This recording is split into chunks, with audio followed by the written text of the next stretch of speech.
Exprimer ce que l'on aime, mais aussi ce que l'on n'aime pas, ce qui nous dérange, c'est quelque chose qui devrait être plus que normal. Et pourtant, heureusement, souvent, le monde est assez policé. On ne peut pas trop dire ce que l'on pense et c'est pour le bien de tout le monde. C'est parce que sur la planète Terre, on vit en communauté. Et par cette occasion, eh bien, on apprend dès le plus jeune âge que dire des choses qui peuvent faire de la peine, même si on le pense, c'est pas bien. Et heureusement, moi je suis le premier à me battre pour cela. Ça ne sert à rien de... Voilà, il faut d'abord se regarder soi-même au lieu de critiquer les autres. Ça ne sert à rien de dire des choses méchantes sur quelqu'un que tu connais parfois même pas, ou bien même que tu connais, sauf si c'est pour l'aider. Mais tout dépend de la manière dont tu le dis. Et la nuance, choisir les bons mots, c'est extrêmement important. Parfois on est un peu rude, ou parfois même, par exemple pour ma part, je suis ingénieur en informatique et j'ai également des logiciels open source, j'ai des documentations, etc. Je passe énormément d'heures à mettre à jour les documentations en ligne. Et parfois, il y a des utilisateurs en ligne qui me posent une question très simple où se trouve comment faire telle tâche, comment faire un appel d'API pour pouvoir récupérer un utilisateur. Et c'est sur la documentation. Et il y a deux versions de réagir. Tu pourrais soit dire, eh bien, la documentation est là, tu sais même pas lire la documentation. Ça, c'est pas une bonne manière. Et premièrement, ça te tire un peu vers le bas. Ça ne te met pas dans une posture de quelqu'un qui parle bien.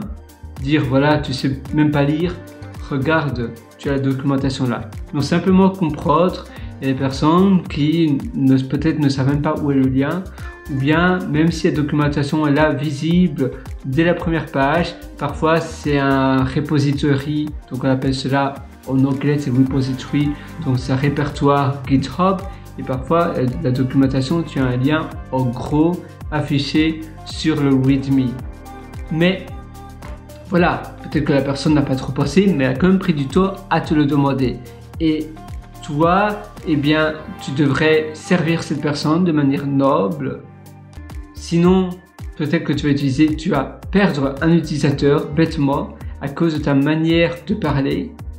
C'est vrai que même si la documentation est là visible, d'accord, c'est vrai que la personne aurait pu lire, mais tu sais pas trop les circonstances données, d'autres facteurs que tu ne connais pas.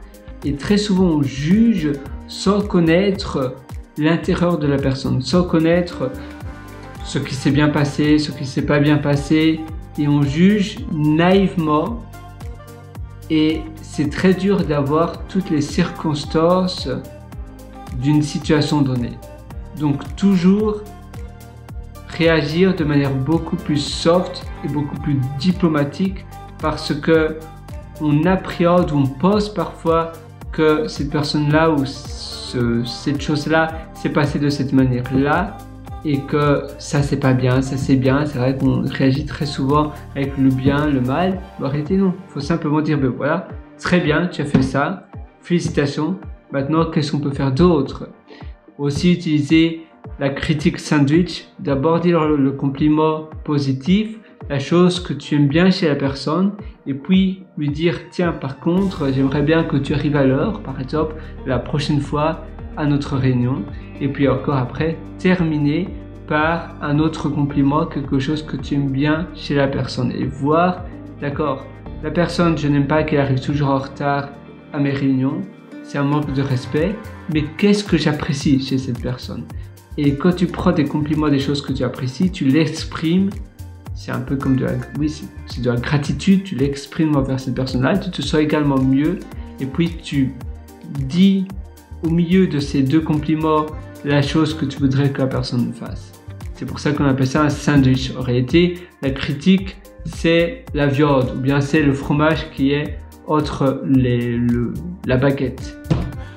Voilà. Et ça change tout. Pour toi, tu te sens mieux, personne n'a envie de se fâcher. Et c'est vrai que ça attire aussi de l'énergie négative en nous. Quand on se fâche, quand on est en colère, ça ne nous renvoie pas de la joie. Au contraire, ça nous renvoie de la négativité, on est encore plus en colère, c'est encore plus dur de se remettre sur les rails et de repenser à des choses positives. Mais au contraire, si tu vois toujours les choses du bon côté, tu vas pouvoir arriver encore plus facilement à tes fins, à ce que toi tu voulais avoir, tout en utilisant seulement la positivité et en n'utilisant pas la négativité. En utilisant la positivité, apparemment, j'ai lu ça dans beaucoup de livres, donc je pense que c'est vrai. Dans certaines compagnies aériennes, les stewardesses, donc les crew members, c'est-à-dire les personnes, les stewards et stewardesses, ne peuvent pas dire non.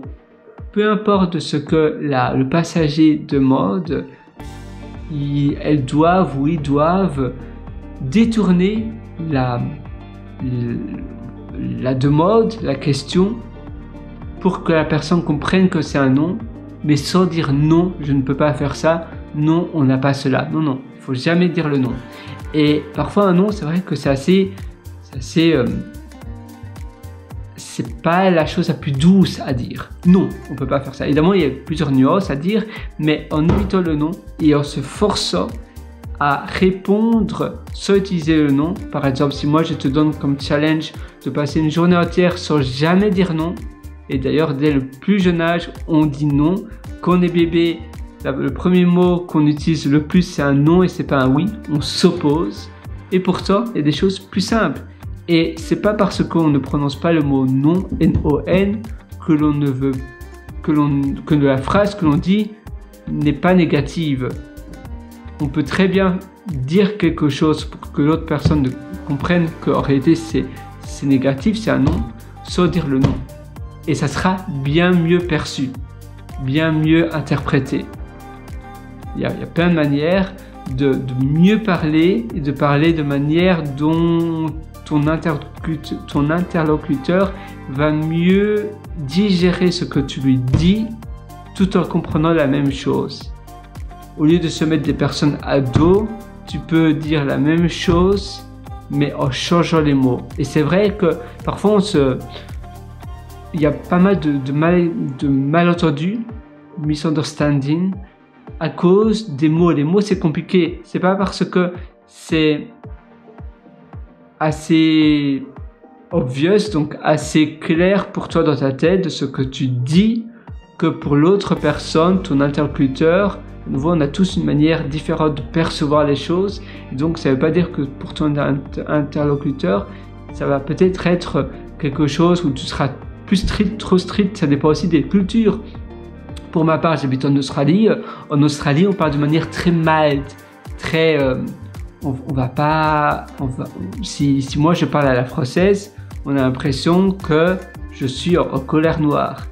Parce que la manière dont on parle est beaucoup plus positif, très positif. Moi j'adore et je trouve que ça devrait être partout comme ça, mais à nouveau, personne ne peut imposer tes convictions. On peut ne pas aimer tes convictions, on peut ne pas le faire, ça commence par soi, mais on ne peut pas forcer d'autres personnes à être comme nous. Non, non, non. Mais par contre, c'est à toi de t'entourer alors de personnes qui te correspondent et des personnes que tu aimes bien, au lieu de t'entourer de personnes que tu n'aimes pas et tout le temps être frustré et te sentir, être en mésaccord tout le temps. Non, simplement change ou va voir un autre terreau. Le terreau, c'est un peu comme un arbre. C'est pour ça que j'appelle ça terreau. Si l'arbre est planté entouré de béton, et bien l'arbre ne va pas pouvoir grandir énormément parce que le béton va stopper l'arbre pour qu'il puisse s'épanouir. Les racines ne vont pas pouvoir aller plus loin et l'arbre ne pourra pas grandir. Si, au contraire, l'arbre est dans un grand endroit où il y a d'autres arbres, parce que c'est vrai que les arbres communiquent entre eux avec les racines, il y a une certaine synergie entre les arbres. Si par exemple il y a un arbre ou plusieurs arbres qui est abattu, l'arbre qui n'a pas été abattu a beaucoup plus de chances de dépérir parce qu'il ne pourra plus avoir la même énergie qui était donnée préalablement avec les autres arbres. Et c'est vrai que nous c'est pareil. Quand notre environnement ne nous correspond pas, quand on n'est pas à notre place, on va dépérir. C'est important donc de se connaître et de passer à l'action. Tu peux voyager, tu peux te créer ton propre environnement chez toi, ton intérieur, ton propre intérieur, qui te permet de bien te sentir. Si tu n'aimes pas le désordre, fais tout pour que le désordre n'ait pas sa place chez toi. Voilà, c'est tout pour aujourd'hui. Et tu sais quoi, si tu veux aller encore beaucoup plus loin, eh bien je te conseille ma formation qui s'appelle Intérieur qui propulse. Ça se trouve sur pierrewriter.com, c'est pierrewriter.com. Sinon, tu as le lien juste en dessous de cette vidéo ou même de cet audio si tu écoutes ma conversation en format audio. Moi, je te souhaite une excellente journée. Je vais terminer mon petit café et vas-y fonce. À nouveau, le meilleur moment pour agir, pour passer à l'action, c'est aujourd'hui, c'est maintenant. Ça ne sert à rien de remettre à plus tard ce que tu veux faire aujourd'hui. Ça se passe aujourd'hui. J'aime bien cette phrase qui dit « il suffit de le vouloir », mais c'est tellement vrai. Si tu le veux absolument, si tu es obsédé par cette chose-là, alors tu vas toujours trouver des moyens pour le faire, pour changer, pour t'améliorer, pour devenir une meilleure version de toi-même. Il suffit de le vouloir. Si on le veut, on peut. On trouvera des solutions. Peu importe de quel niveau on commence, il y a toujours une part d'injustice. C'est un peu comme les courses à pied. Il y a des personnes qui commencent derrière et d'autres qui commencent devant.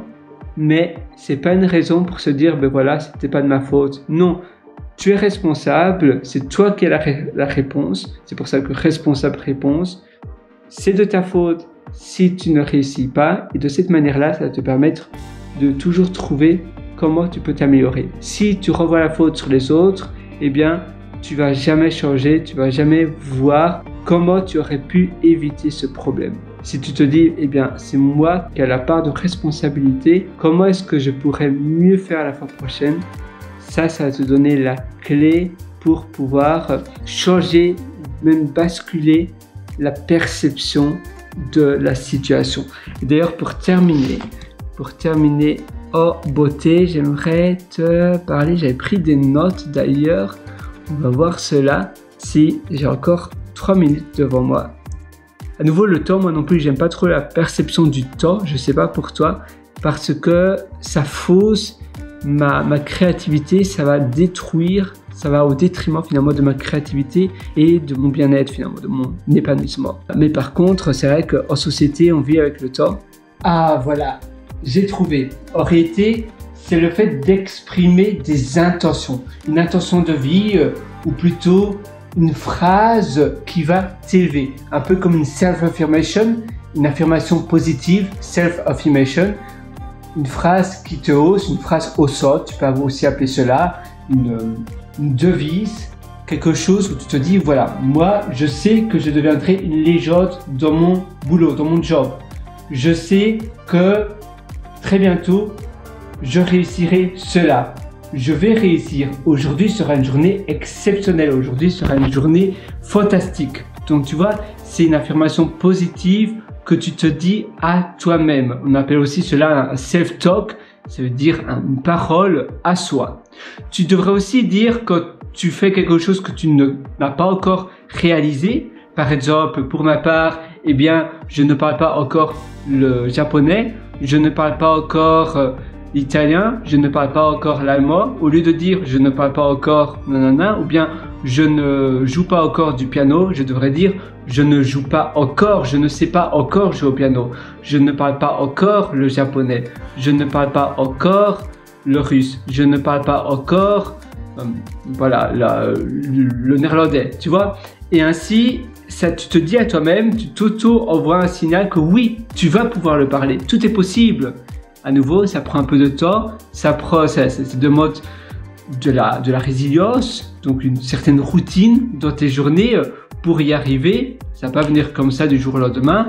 Il faut se dire, voilà, je vais être discipliné pendant l'année qui vient. Et bien, tous les jours, je m'alloue 1 heure pour faire cela.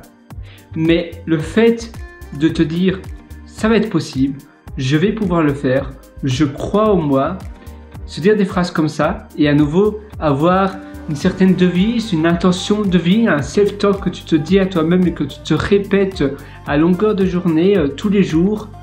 Je serai une légende. Je vais vivre par exemple, de mes créations, de mes contenus. Je suis un créateur de contenu et également avoir la silhouette, la posture qui va de ce sens-là, ça fait toute la différence. Voilà, on parlait de temps, et bien voilà, pour moi, mes 3 minutes sont presque passées, donc je dois y aller, mais je suis vraiment content également d'avoir pu te partager cela. C'est un petit bonus de la vidéo. Si tu veux aller encore beaucoup plus loin, tu peux toujours me rejoindre sur mon site pierreloiter.com, c'est pierrerewriter.com. Tu as un lien juste en dessous de cette vidéo ou de cet audio pour avoir l'accès direct. Et je te souhaite à nouveau une excellente journée. Moi, je te souhaite vraiment tout le meilleur, d'exceller et d'aller très loin.